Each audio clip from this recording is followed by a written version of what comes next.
¿Qué tal, hermanos? Un gusto poder saludarles, compartir con ustedes este momento de encuentro a través de la materia de introducción a la Biblia en nuestra segunda parte de la sesión de síntesis de la sesión 8 a la sesión 15. Vamos a iniciar dando gracias a Dios en el nombre del Padre, del Hijo y del Espíritu Santo. Amén. Ven, Espíritu Santo, llena los corazones de tus fieles y enciende en ellos el fuego de tu amor. Envía, Señor, tu Espíritu, todo será nuevo creado y se renovará la faz de la tierra. Oh Dios, que has adoctrinado los corazones de tus fieles con la luz del Espíritu Santo, haz que, guiados por este mismo Espíritu, gocemos siempre de los dones de tus divinos consuelos. Por Cristo nuestro Señor. Amén. Espíritu Santo, fuente de luz, ilumínanos. En el nombre del Padre, y del Hijo, y del Espíritu Santo. Amén. Pues bien, hermanos, vamos a comenzar de lleno con la sesión 8, que lleva por título Transmisión y Tradición. Transmisión y tradición de la Iglesia no son divergentes, no son opuestos, no se contradicen. Transmisión y tradición son alas del mismo pájaro. Anunciar y comunicar es la experiencia de la transmisión, comunicar un mensaje. Esa es la finalidad de transmitir, anunciar. La finalidad de la tradición es focalizarse en los hechos históricos y las experiencias de vida que los mismos apóstoles vivieron del acontecimiento Jesús, para que ellos den testimonio y transmitan, anuncien, comuniquen, compartan experiencia de lo que han vivido. Esa tradición, esa transmisión puede ser oral y escrita. Oral por medio de las enseñanzas que les valió a todos el asesinato en las comunidades donde tenían que dar testimonio fiel de Jesucristo, y escrita por medio de la Sagrada Escritura que hoy nos llega a nosotros, por medio de los Evangelios, por medio de todo el Nuevo Testamento, todo lo que habla de Jesús. La transmisión y la tradición de la Iglesia custodian celosamente esta palabra, custodian celosamente esta experiencia de Dios, esta experiencia vivida de parte de ellos, que abordan desde el magisterio para podernos comunicar como una enseñanza doctrinal, verdadera, una enseñanza que no carece de un elemento inspiracional, sino que toda ella es vivida desde la óptica, desde la inspiración que viene de Dios. Escritura y tradición apostólica son hermanas. La tradición apostólica está al servicio de la Sagrada Escritura. Hay una complementariedad entre ambas y es el Espíritu Santo quien las unifica. La Iglesia se permanece fiel a este mandato de parte de Dios para transmitir y custodiar por medio del magisterio este mensaje que Dios ha querido compartirnos y comunicarnos. En nuestra sesión 9 abordábamos el canon de la Sagrada Escritura. Partíamos de la pregunta que era un canon. Canon es una regla, un instrumento para medir, es una norma. La función del canon es impedir que lo que allí está escrito, lo que allí está revelado, lo que allí se mantiene como una enseñanza doctrinal para nosotros como católicos, como católicos, cristianos católicos, es que la función del canon es impedirnos aún a nosotros que esa revelación sea adulterada, que esa revelación no esté maquillada, que esa revelación no se corrompa, que se transmita con originalidad y fidelidad desde los tiempos inmemoriales. Regla que no haya inclusión de textos apócrifos. Regla que no haya alteraciones, ni mutaciones, ni adhesiones.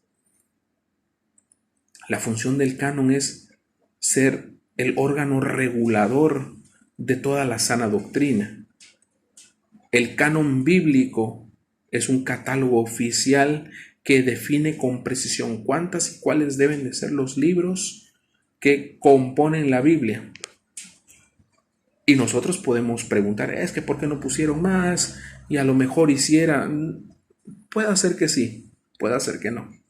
Sin embargo, la iglesia, con sabiduría, en un estudio minucioso a la luz del Espíritu Santo, juzgaron que estos libros son los libros inspirados que son funcionales para nuestra salvación.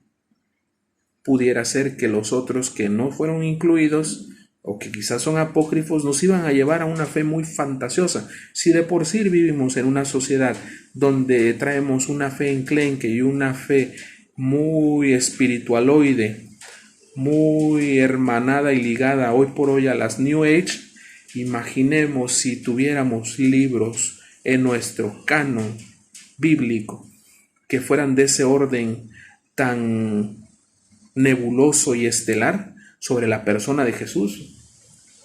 Nos perderíamos, tuviéramos un Dios fantasioso y aún así, con esta temática, con esta canonicidad, nos llaman retrógradas. Imagínense que no nos diría si nuestra composición canónica de libros pues estuviera plagada de libros fantasiosos. Si aún así nos señalan, con la canonicidad aún más extensa, pues nos señalarán quizá más o nos tacharán de locos. El canon bíblico trata de limitar la función clara, específica y única que la iglesia considera como libros inspirados, y dijimos que son 73 libros, 46 del Antiguo Testamento y 27 del Nuevo Testamento. Canon. El canon es un libro inspirado que se aplica a toda la escritura, no solamente al Nuevo Testamento. El canon bíblico afecta toda la escritura. ¿Ok? Dijimos en su momento que la escritura es una unidad. Entonces el canon asume no solo la inerrancia de que todos los libros fueron escritos bajo la inspiración del Espíritu Santo, sino como verdad salvífica, como verdad bíblica, nos proponen que la enseñanza que se transmite es sin error y dos, con firmeza a la tradición, una enseñanza pedagógica en su parte totalitaria. El canon israelita en el tiempo de Jesús era de dos cuestiones, de dos formas. Entonces ahí es donde viene toda esta maramaña que tenemos o a veces pensamos o cuestionamos. Uno, el canon palestinense, y el otro, el canon alejandrino. El canon palestinense era el canon oficial del pueblo de Israel y el canon alejandrino era la adhesión de este canon palestinense adaptado a las comunidades de la diáspora, adaptados a las comunidades que vivían fuera de Israel. Y estas comunidades, como ya estaban inmersas en una sociedad helenística de la época, pues evidentemente tenían que escribir este canon palestinense con la lengua que estaba dominando. Era evidente, si él en esa época hubiese dominado el inglés, en esa parte, pues evidentemente hubiese sido escrito un canon americano, un canon el latino, en el caso de haber sido no griego. Entonces se adaptó al momento, a la época. El canon judío consta de los 39 libros del Antiguo Testamento. El canon protestante es los 39 libros del Antiguo Testamento y los 27 del Nuevo Testamento. Nuestro canon católico es 46 del Antiguo Testamento y 27 del Nuevo Testamento. Nosotros asumimos como libros inspirados el canon alejandrino. No quiere decir que el canon palestinense no sea inspirado, no quiere decir eso, sino que nosotros, por fe, por tradición, porque ese conocimos, porque ese vivimos como libro base, como libro de cabecera, asumimos este canon alejandrino como parte de nuestro canon católico. Y el canon ortodoxo maneja los 73 mismos que nosotros utilizamos. En la sesión 10 veíamos texto original de la Biblia y decíamos en su momento, cuando nos preguntamos qué es original, pues decimos pues que como ese no hay ni uno y que goza de autenticidad. Pues no podemos decir lo mismo con la Biblia, porque simple y llanamente los originales no existen, hay copias. Aquí hablamos sobre la originalidad de un texto cuando profundizamos en torno a la lengua. Y originales de la lengua dijimos que son tres: arameo, hebreo y griego. En torno a esa originalidad, no es que hayan autores o libros de los hagiógrafos originales, sino que las copias nos han mostrado la originalidad de la lengua acorde a lo que en esa época era el idioma. No es el arameo ya no existe y es una lengua muerta, pero el arameo de la época de Jesús era único, era un arameo de la época. Los arameísmos que hay en el Antiguo y el Nuevo Testamento son propios de esa cultura, de esa región, de ese tiempo, de ese momento. No son arameísmos antes o después, no, son arameísmos de esa época que se han estudiado. La lengua hebraica de la época era la que estaba en boga, era la que estaba vigente, con todos sus matices. Y el griego era el griego koiné, era el griego culto, era el griego que se hablaba en esa época. El griego actual es muy distinto al griego koiné, es muy distinto al griego que se habla hoy. Las versiones deben, en torno a esta dinámica de la originalidad del texto en la Biblia, las traducciones hechas deben de ser traducciones fieles al espíritu y a la letra. Eso es la misión, esa es la misión de la tradición, esa es la misión del colegio apostólico, esa es la misión del magisterio, custodiar que haya fidelidad al espíritu que ha inspirado esos libros y a la letra que se transmite. En la sesión 11 veíamos los principios literarios, principios que nos marcan que la Biblia está plagada de un lenguaje humano. Nuestra lengua es riquísima en sentidos literarios, en sentidos gramaticales.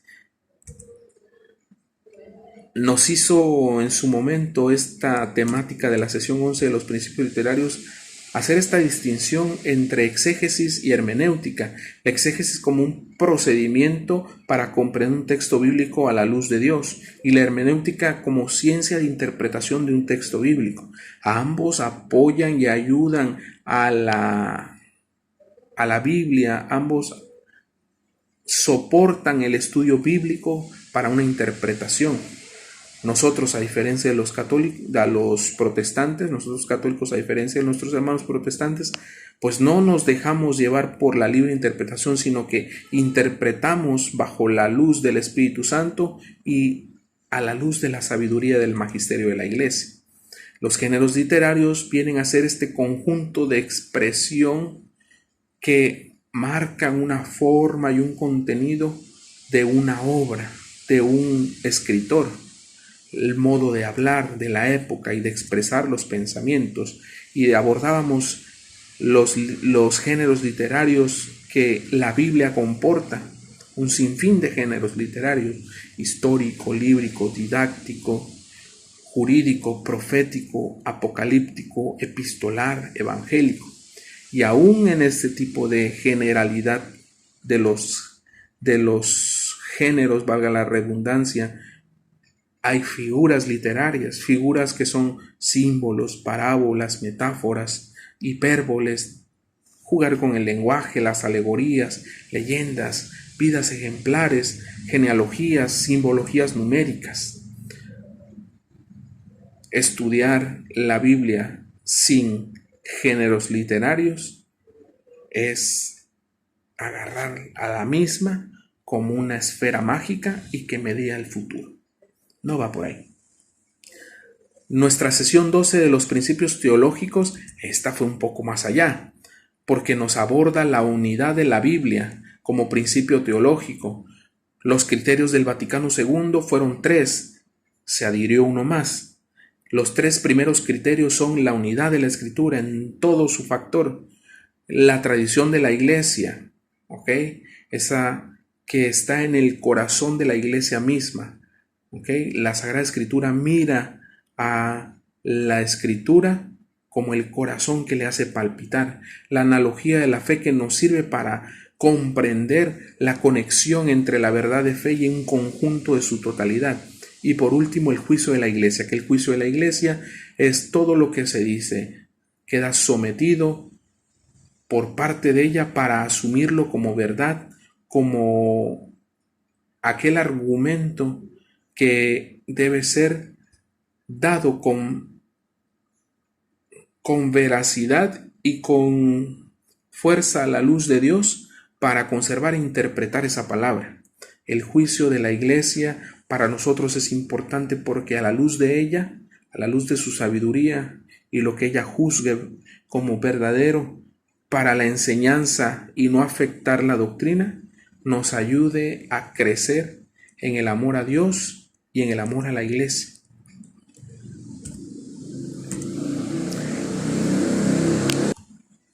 En nuestra sesión 13 abordamos los métodos para interpretación bíblica, método histórico-crítico y el método analítico-literario. Este método histórico-crítico parte de una crítica textual hasta una crítica histórica, analizando el texto, analizando la lengua, la crítica literaria, las tradiciones, los géneros mismos, hacerle un desmembramiento a toda la palabra a través de la interpretación, pero vista desde la visión de la Iglesia. ¿Ok? Aquí es donde entra la hermenéutica. El análisis o el analítico literario es la exégesis bíblica que utiliza las nuevas formas, ¿verdad? Al hablar de que es analítico literario, utiliza nuevas formas literarias de la época para poder también profundizar en la formación y en el resultado que te puedan dar. Entonces, no es un método histórico crítico de la época pasada, sino que se ha adaptado analíticamente la literatura bíblica acorde a dar respuesta al tiempo, a lo que se vive. En la sesión 14 veíamos, ya vamos concluyendo, veíamos la palabra de Dios en la vida de la Iglesia. La Biblia es la palabra de Dios y la palabra de Dios no queda encerrada en la Escritura. La palabra de Dios por excelencia es Jesucristo. Esa palabra que se viene a comunicar se comunica y se comparte en la liturgia. La liturgia es el lugar más precioso para compartir la palabra de Dios. Las lecturas son el lugar donde uno escucha y responde. Y es en ese tenor y en esa misma línea Cristo quien nos habla, es Cristo quien se comunica, es Cristo quien nos habla y es a Cristo quien le respondemos. El ecumenismo espiritual a través de esta palabra que nos une como iglesia, que nos hermana a todos, nos debe de llevar a consolidar no solo un ecumenismo en torno a una verdad, sino un ecumenismo de verdad y de amor, dirigido a una unidad visible en la iglesia. El ecumenismo nos debe de llevar a todos a poner de lado las diferencias y a mirar qué tanta unidad en el amor y en la verdad tenemos como iglesia, como hijos y desde nuestros valores absolutos. Y por último, abordábamos el uso de la Biblia en la catequesis. Ese fue un tema muy precioso para todos porque pues trastoca todo lo que somos somos todos nosotros en nuestro ser, no solo catequistas, sino en ser catequizados. Como es un proceso gradual, partir del conocimiento querigmático, después ser catequizados y por último, profundizar esta catequesis en la enseñanza de la vida de la iglesia. Ser catequistas no es solo estar frente a un grupo de niños. Dejarse ser catequista no es solamente me preparo para la primera comunión y ya estuvo. No, nuestra vida de fe es una catequesis de todos los días. Nuestra vida de fe implica formación, educación en la fe, enseñanza sistemática y progresiva, transmitir hechos y palabras de lo que Dios ha hecho en mí, de lo que el catequista ha sembrado también en mí, de lo que el catequista ha vivido de la experiencia de Dios. El querigma, el primer anuncio que la catequesis comporta, es asumir a Cristo en el corazón. De ahí vendrá el paso siguiente de la catequesis, de la formación, de madurar esta fe. Y como tercer eslabón, vivir esa experiencia de fe en el servicio de la iglesia. Y aquí es el reto. Ese es el reto para cada uno de nosotros, y con esto concluyo. Porque nuestra catequesis es cristocéntrica. Nuestra catequesis mira a Dios como centro en Jesucristo. Nuestra catequesis no debe de ir mostrando mis atributos, mis mejores herramientas, que bueno que las tiene uno. Lo que la catequesis nos debe llevar a mostrar es todo lo que Dios ha hecho en cada uno de nosotros para transformar la vida de formación de cada uno de nosotros, para luego, si tú te encuentras en el servicio de algún grupo parroquial, puedas ahí ser catequista, puedas ahí dar testimonio de lo que Dios obra en el corazón de cada uno de nosotros. Pues bien, hermanos, yo les agradezco este momento, este tiempo de haber compartido experiencia de materia. Sabemos que pues fue un reto este momento de pandemia, de contingencia que nos aisló a todos, pero crecimos por la gracia de Dios en este caminar, en este seguir siendo profetas, de este seguir siendo sacerdotes, seguir siendo reyes. Desde nuestra casa, compartir una experiencia de vida distinta, experiencia de fe, con el que está cerca de nosotros. ¿Para qué? Dando testimonio de lo que Dios ha hecho, podamos atraer a muchos. Las palabras mueven, pero nuestro testimonio mueve mucho más. Dios nos bendiga, Dios les guarde, cuídense mucho, cuiden a sus familias, están en nuestras oraciones. Hasta luego.